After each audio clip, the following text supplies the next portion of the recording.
I didn't want to talk about this at first, but things are getting quite out of hand. This morning I opened Twitter and the first thing to curse my retinas were people basically joking about when Elliot Page would commit suicide. So as a person who has covered Nolan extensively here and elsewhere, I thought I'd give my 2 cents. Also as someone who is very excited to watch the Odyssey, who finally has IMAX tickets to watch it, but also as someone who has some criticism about the movie and who has actually read the Oscar eligibility rules. Again, bear in mind the movie hasn't been released yet. Maybe by the time you're watching this video it has. The context to this video is that this summer Christopher Nolan's massive epic Greek mythology story, The Odyssey, is finally being released. Nolan's productions are already huge, and here it looks like he's just gone all out, entirely filmed in IMAX with basically little to no CGI, a top-notch cast and crew and so on. Now I've pointed out over the past months, in reality, a few things that didn't quite convince me of this movie. We tend to justify a lot of what Nolan does just because it's Nolan. In Nolan we trust. But instead of doing some constructive criticism, people have taken to the online keyboard bongos and have thrown out the most vile things you could possibly imagine, trying to throw their own propaganda in the mix. And Nolan has somehow gone from being not woke enough to the king of woke. Forget the fact that the Greek buildings shouldn't look like ruins yet, forget Tom Holland wearing trousers, forget the Botox-faced and filled lips. No, the thing people are criticising the most is the cast. Now, one of the main things I criticised about this movie when the cast was announced was the casting. I've been talking about Nolan's casting choices for years, back from the wild days of his choice of putting Harry Styles in Dunkirk. I remember myself trying to justify it because Nolan said Styles auditioned just like everybody else and won the part. Sure, Jan, it's not like castings nowadays consider the marketability of a movie over the artistry, and those were the exact years when there was a very obvious attempt to launch Styles' acting career. I'm part of something important, Alice. But I digress. People have very kindly put into words online the fact that they don't like that Lupita Nyong'o was cast as Helen of Troy in the Odyssey. Now, I can actually understand the criticism, or let's better say the discussion about why a black woman would be cast as a Greek, although mythological character. I read this morning an interview in which Nolan himself admitted that it is a debatable, peculiar casting choice. So why don't we treat it as an interesting point of discussion and try to argument why Nolan might have made this choice? For example, I read a very interesting take in which somebody pointed out how if you're trying to portray the most beautiful woman in the world, you need somebody who will stand out in the middle of all the rest of the cast. For example, you could even go in the absolute opposite end of the spectrum, an albino character. I'm thinking of somebody along the lines of the White Witch in Narnia. That also wouldn't be in the most authentically Greek image, but do you see how it immediately creates a visually distinct figure? That's an interesting idea that could apply to Nyong'o. And I'm not even talking about beauty here because that's completely subjective. I'm talking more about strikingness. There is no way of choosing the looks of the one most beautiful woman in the world. It's impossible to choose. And let's admit it, nobody online would agree with that. Imagine casting somebody like Sydney Sweeney. She is probably what is the stereotype of what is popular right now, of what is conventional beauty right now. At the same time, it wouldn't work. She has a post-2020s iPhone modern look. Okay, joking, they prefer AI Sydney Sweeney anyway. On the contrary, let's have a constructive discussion about why this choice was wrong, about why we should need some ethnic consistency among the cast, and how Lupita Nyong'o's casting might be wrong within a good, larger production. No, apparently we need AI edits of Nyong'o eating fried chicken. I'm not here to defend the movie, I'm not Nolan's lawyer. I've always been the first to throw some constructive criticism at him. I've always said be wary of the "in Nolan we trust" sentiment, and forget that he'll make only masterpieces for the rest of his life. That's statistically impossible. Maybe only Kubrick managed, but I digress again. People have been taking one of the most awkward screenshots imaginable from the trailer and writing the most horrible things they can think of. We're completely skipping the interesting conversation and jumping straight into the culture wars, although I suppose it's difficult to reason with people who seem genuinely annoyed that in an epic war story based on ancient Greek mythology, people standing around on set didn't have layers of makeup caked onto their faces. They're also very conveniently not criticizing the fact that literally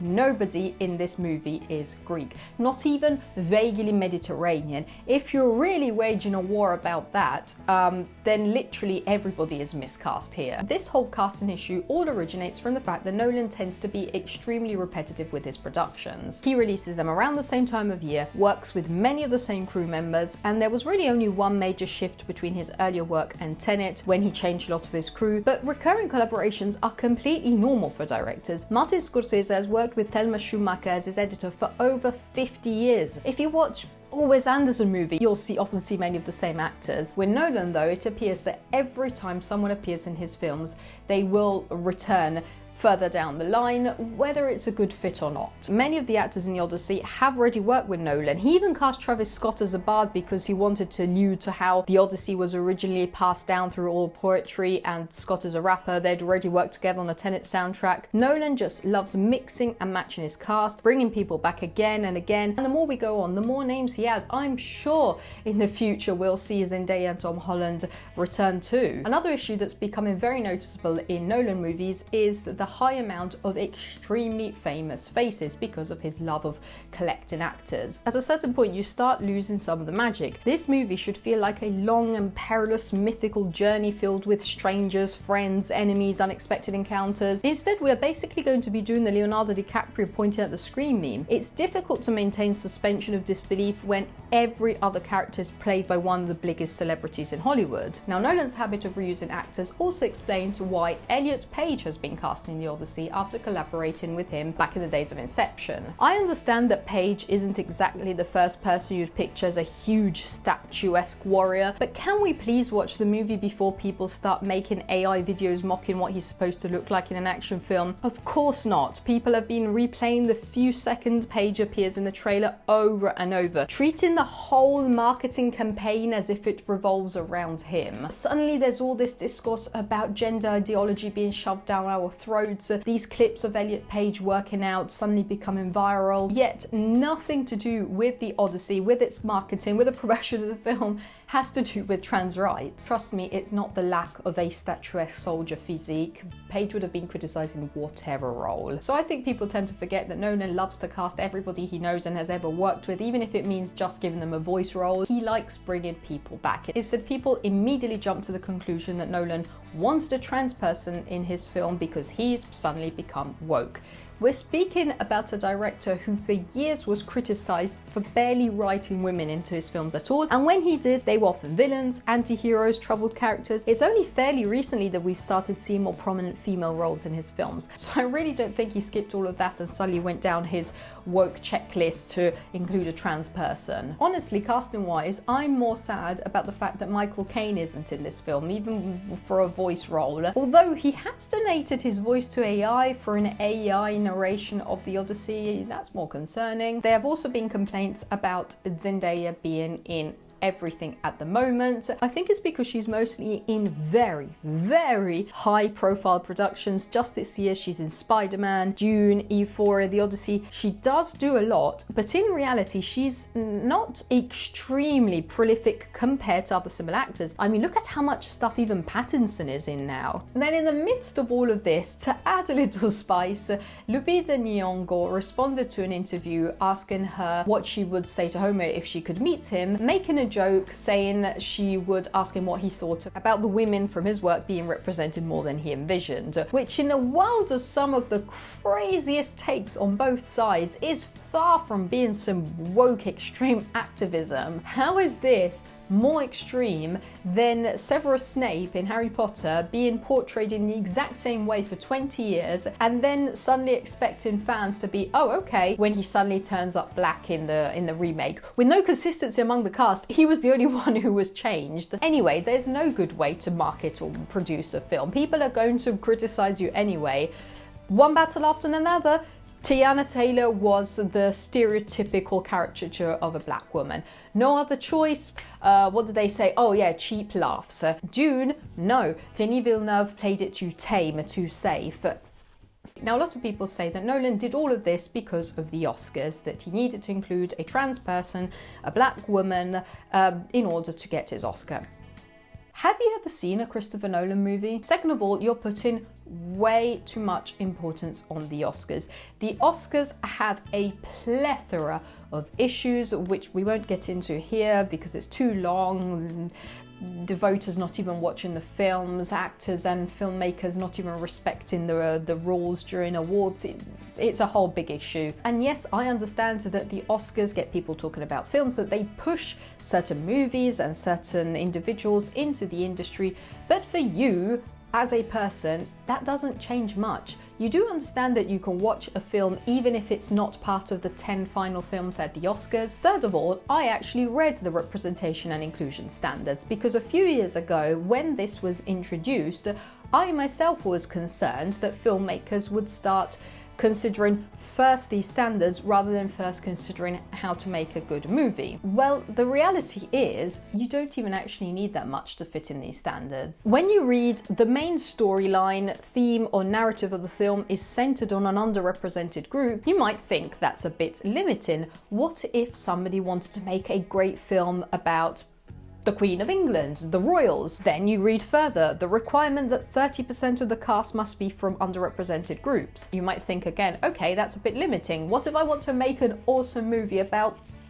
Vikings? But those are just some of the many different ways you can reach that threshold, which is also extremely easy when we're speaking about massive Dune and Odyssey level productions. Do you realize just how many people are involved in the creation of these movies? Elliot Page is not what makes a movie eligible for an Oscar or not, make it win an Oscar or not. And also remember, we're taking this all way too seriously. Nobody's forcing you to watch this film. There's no gun pointed to your head, and there's not the excuse of, well, there's nothing else to watch. This is being shoved down my throat constantly. Now, I had The Devil Wears Prada 2 shoved down my throat constantly, and I survived, okay? And to be fair, at least Nolan is somebody who's getting cinemas packed again. So when you, from your bedroom, share screenshots of your local theatre being empty and cheering that it's a flop, do you realise that that doesn't add anything constructive to the criticism? On the contrary, you're probably feeding into your cinema's algorithm that there is interest in the tickets for that movie, so probably doing the opposite effect. Here's an example. I'm not interested in Supergirl. It's not my thing. Do I have a gun pointed to my head telling me to go watch the film, telling me to post what is it that they're saying now, that Millie Alcock is ugly and there's girl boss fatigue. A string of words I'd never thought would have come out of my mouth.